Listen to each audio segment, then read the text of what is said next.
Halo gengs, kembali lagi ke konten alur cerita Dimas.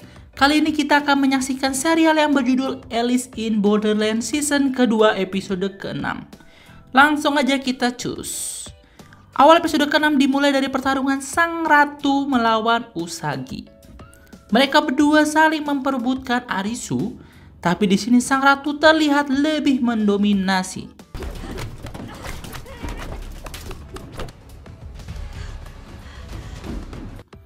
Usagi yang tidak menyerah terus melawan Ratu hingga Usagi dipukul sampai ke tempat bocil menunggu.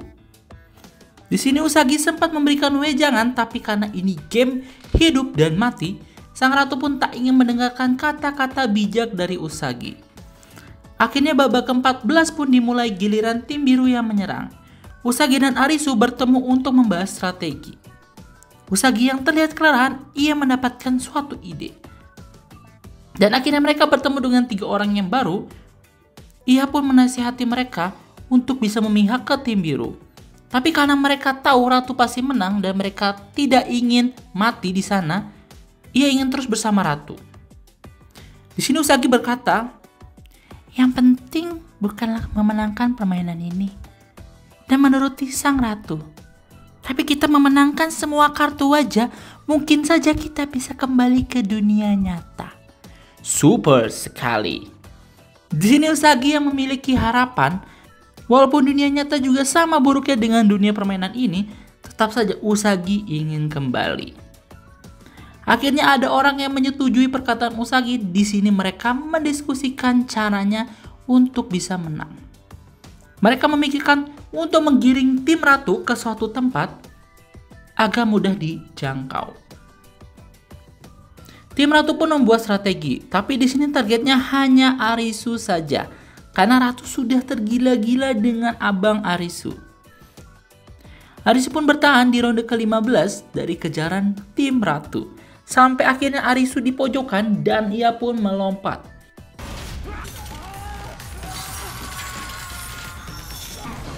Ternyata ini adalah strategi mereka. Kemudian giliran tim biru yang menyerang karena sudah terkumpul, akhirnya mereka dengan mudah dikalahkan. Dan game di ronde ke-16 pun berakhir dengan kemenangan yang telak. Tim biru mendapatkan 19 poin dan tim Ratu hanya 1, yaitu hanya Ratu. Di akhir pertandingan, Arisu bertanya kepada Sang Ratu, bagaimana kalau semua game telah dimenangkan? Ratu pun tak ingin menjawabnya, ia hanya bilang, "Kau akan tahu semuanya setelah semua permainan usai. Semangat Arisu." Ratu pun langsung loncat indah untuk aksi terakhirnya.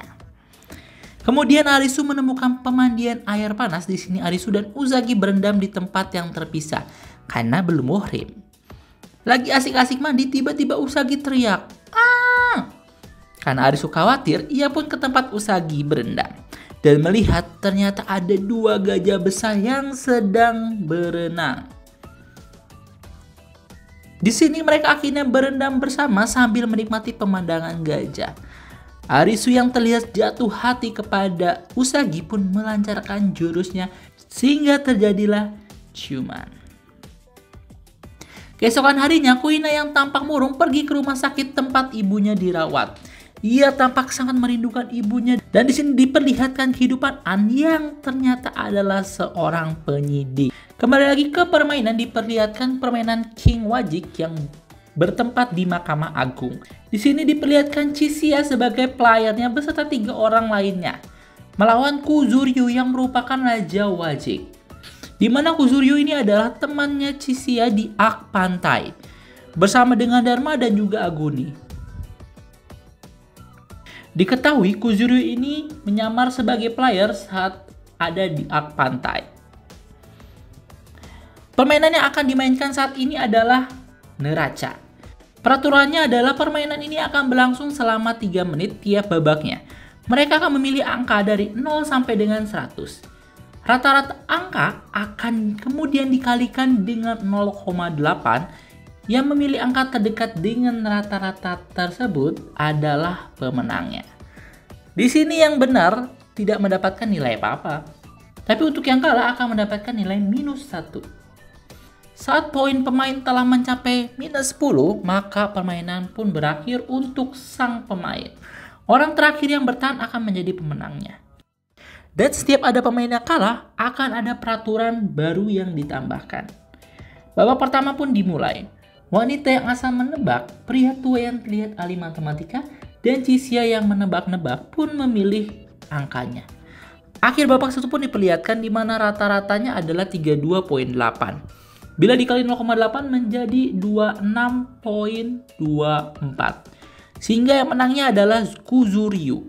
Kemudian si ahli matematika membuat rumus untuk memunculkan kemungkinan angka.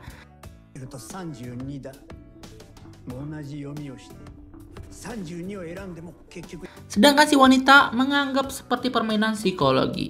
Sedangkan Cisia ini menganggap bukan permainan psikologi, melainkan harus dapat menebak angka yang akan dipilih lawannya. Tiba-tiba si lelaki jenius ataupun si lelaki logis melihat ada kucuran air di neraca. Jadi ternyata setiap mendapatkan poin minus, neraca tersebut akan terisi air keras. Dan bila sudah minus 10, mereka akan tersiram air keras dan berubah menjadi bubur. Babak kedua pun dimulai, semua memikirkan kemungkinan angka yang akan keluar.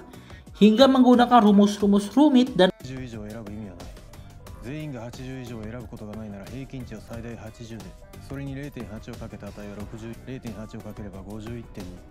akhirnya babak kedua pun selesai di mana rata-rata angka adalah 16,6 dan bila dikalikan 0,8 menjadi 13,28. Sehingga Kuzuryu kembali menang di game ini.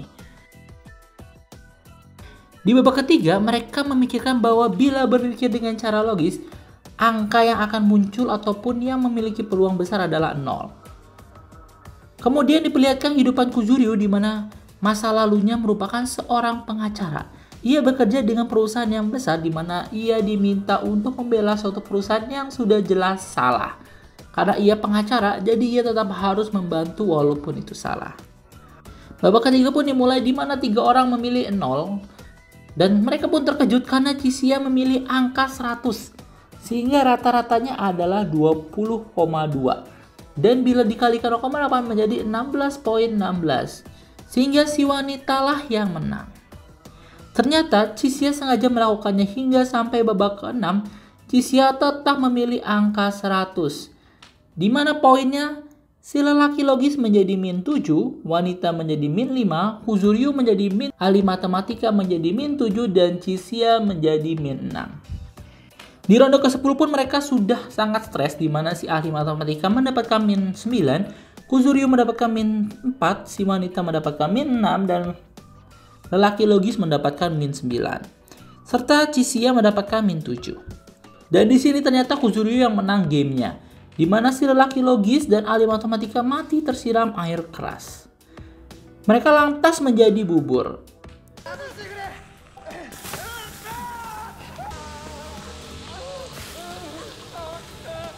Karena ada pemain yang kalah, maka muncullah aturan tambahan, yaitu yang pertama, jika 2 orang atau lebih memilih angka yang sama, maka angkanya akan dibatalkan dan mereka mendapatkan poin minus 1.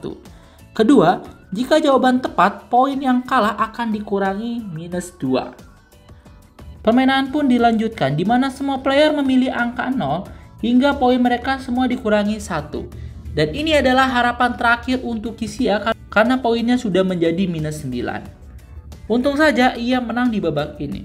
Dan karena tebakan Cisia benar, poin si wanita dan Kuzuryu dikurangi 2. Si wanita yang bingung pun bertanya-tanya. Kamu bertanya-tanya. Hingga menuduh Cisia yang enggak. Cisia pun menjelaskan jawabannya, di mana si wanita ini memilih angka acak karena masih memiliki poin minus 8. Teorinya, si wanita menyingkirkan angka-angka yang menurutnya terlalu jelas dan mudah untuk dipilih. Hingga akhirnya tersisa pilihan angka 62 dan 74. Sisanya hanya keberuntungan dan ternyata tebakan Cisia itu benar. Si wanita pun panik dan lantas menjadi bubur. Peraturan baru pun ditambahkan, yaitu jika ada yang memilih 0, yang memilih 100 jadi pemenangnya.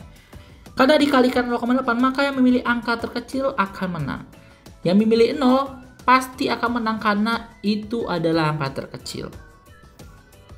Dan di sini Chishia tidak bisa memilih 0 karena kalau sama, poin mereka akan dikurangi -1. Babak ke-13 pun dimulai. Di sini Kuzuryu bertanya, jika kamu memiliki 100 vaksin kehidupan, kamu akan memilih memberikan kepada siapa Chishia?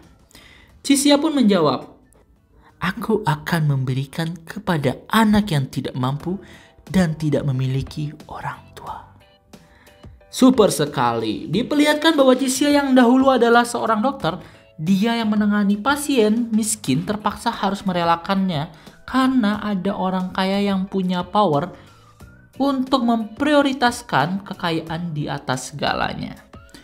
Dia tidak bisa berkata-kata melihat pasien yang mati karena pilihan tersebut. Ia pun terus melakukan hal itu sehingga ia sama seperti Kuzuryu. Di sini Chishia memilih angka 100.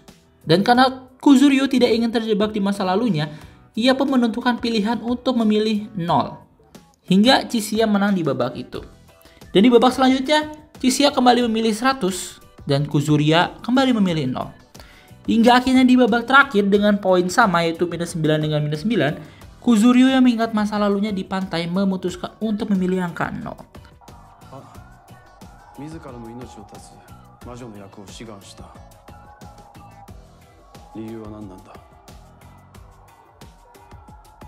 Dan pemenang akhirnya adalah Chishia.